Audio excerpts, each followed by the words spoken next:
Hey everyone, this is George Soto and you're watching Startups Unedited. Hey everyone, this is George Soto with Soto Ventures here at Soto Ventures HQ, which is really my San Francisco, California Union Street apartment, which is cool because I'm, Good spot. yeah, it's fun. I'm here with my very, very good friend, Jason Vargas, who challenges me every day, who listens to my shenanigans as it just comes. Jason, how you doing? Good, man. Doing good. Yeah, good, man. I'm glad you're here. Me too. It's a Saturday night. It's actually St. Patty's weekend, and what better night to have a conversation about sales and whatever comes to mind. Absolutely. Well, today we're going to be talking about the power of focusing on steps in a process. So the process we're talking about tonight is launching a business, launching that idea. And so a lot of the times us as long-term entrepreneurs who have suffered miserably and are slightly insane and masochistic, and we've followed these processes and steps and chaos sometimes, and we've come up with a couple realizations that we wanted to share with you tonight for all of you who are just trying to get things done. I think it's really about getting things done, Jay. Yeah, I think we tend to overcomplicate shit all the time. I know I do. So anytime I feel like I'm overcomplicating something, it's always good to take a step back. Yeah. And to actually look at just break it down in these small steps, or these chunks that don't feel like it's such a big thing, right? Mm-hmm. So for me anyway, every time there's a big project, whether it's I'm changing up all process for my team at work, or I have a new idea I want to kind of test out to see if is it a viable idea. There's so much going on in my head at the same that time. It seems like it's really daunting. Yeah. Until I can actually take it out of my head. That's the first thing I always do. The first step. Whatever you have, idea, concepts, get it out of your head. The mind is a horrible place to be. So take it out, and actually put it physically on paper, and then just map it out. Yeah, and if you can look it doesn't have to be a organized list. Just have this stream of consciousness come out on a paper and just get it out. And then from there, begin to organize it. Absolutely. And I find that that's actually the first step in the process. Yeah. For me. It's I have this idea. All right, let me see actually what this thing looks like. And that's why I love the whiteboard, which we have over there in the corner, which is reminding us of what we're talking about tonight. And but I think to your point, getting that stuff down on a paper is really important. For me, I also then once I sit down and start to look at this piece of paper with steps or components rather, I start to think about, well, who are the other individuals that I can bring into this, at least in the conversation, to start to kind of verify or validate whether this idea is has any legs or it's just completely in my mind. Yeah. And so in terms of steps, that's the other thing is all right, let me start to bounce this idea across other people's, opinions. And then once I start to really become super excited about this thing, I start to think about, okay, well, what is it going to take for me to, in my world and Jay's world, I know we've been working in software and, in mobile software and web software and stuff like that for all our entire career. So we think about, okay, well, what are the steps that I actually need to follow as a non-technical, founder? So the context there is, non-technical founder, where I can actually build software, right? I can come up with ideas, and over time you start to understand how to write product requirement docs and those sorts of things, right? And you might be able to understand what technologies are the best to use. So are you going to use JavaScript for this or Ruby on Rails for this, and what kind of data store, etc.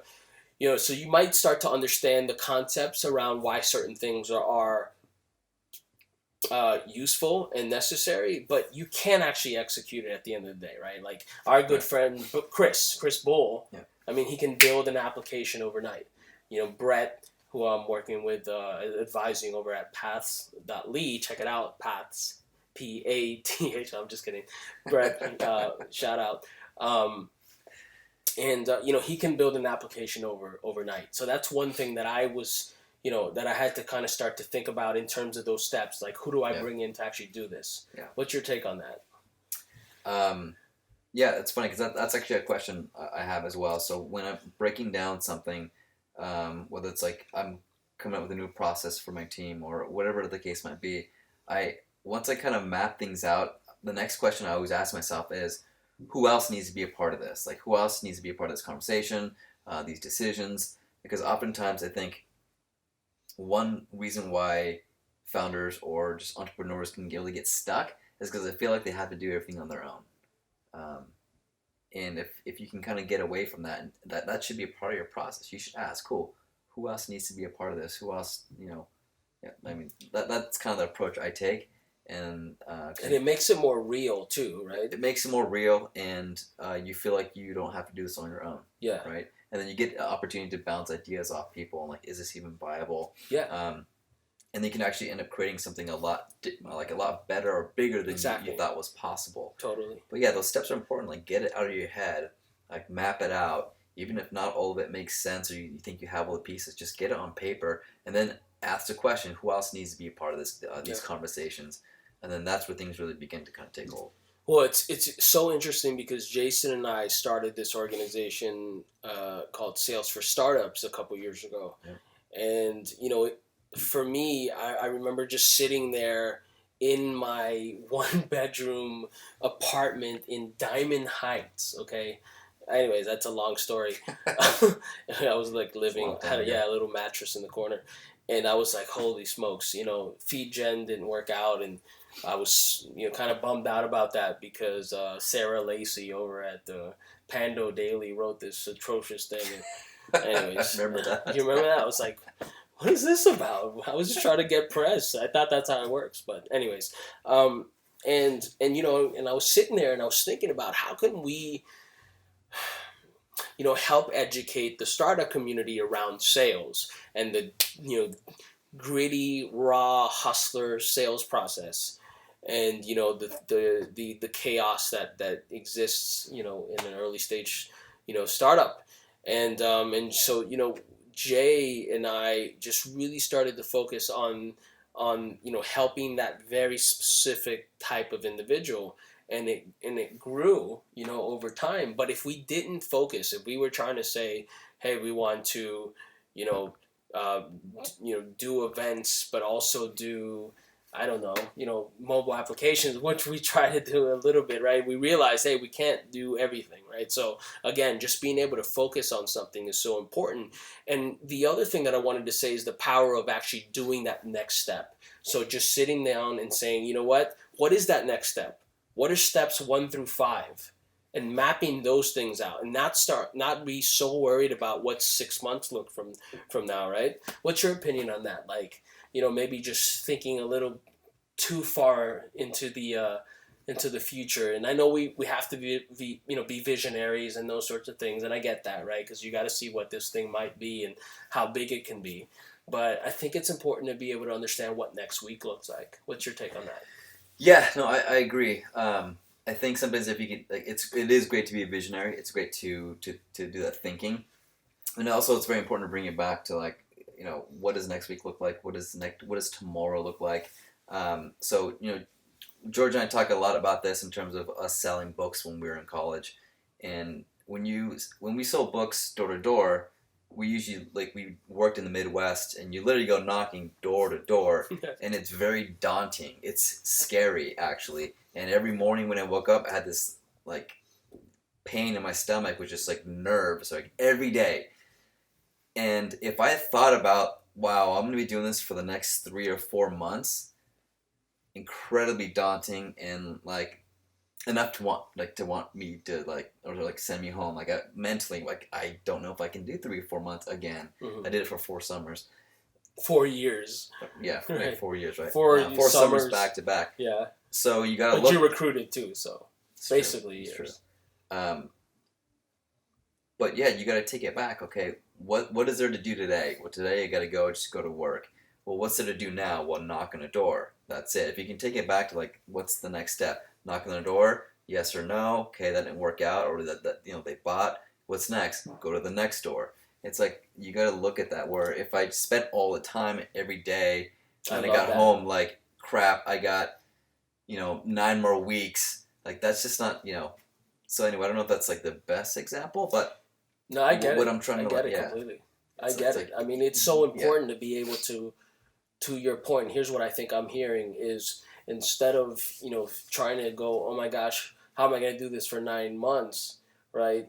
I am in, and a lot of the time you start to commit to a startup or a project for several years, right? Yeah. How you can't start getting into your head about, oh man, this is going to be a 5-year commitment. Holy smokes! Right. I mean, it's really about hey, let's focus on what are the next couple activities that I need to do or execute against to get closer to a decision whether this is a good business or not, or etc. Right. It's kind of like what we were saying earlier, where you need to look at what is the big picture, what's the end result, and then work backwards. That way you can focus day by day. So when I sell books, I know that, hey, I wanted to sell this many units by the end of the summer. Like that was my goal. That was more what I focused on. Not like, crap, I got like 9 more weeks or 8 or 10 more weeks to go. But I had that goal I was shooting for, and then every day I made sure I did what I needed to do to hit that goal. And I think that's a more of an approach that creates something that's more positive versus like daunting. Because right now, even being at Datanyze, if I could think, oh, am I going to be there for 10 more years? I'm like, holy crap, what does that look like? Yeah.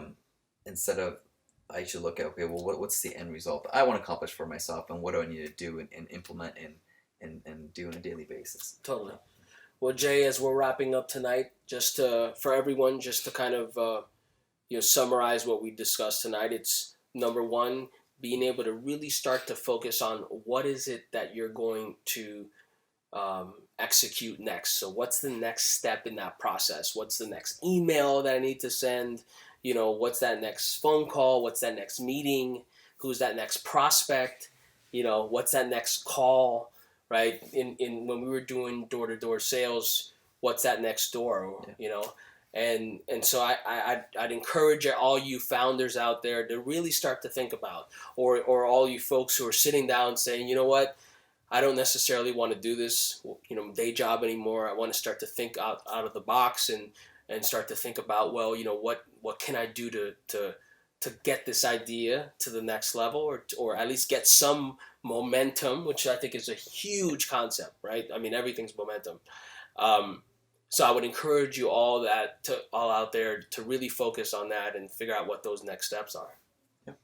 Cool. Jay, always a pleasure. Always fun.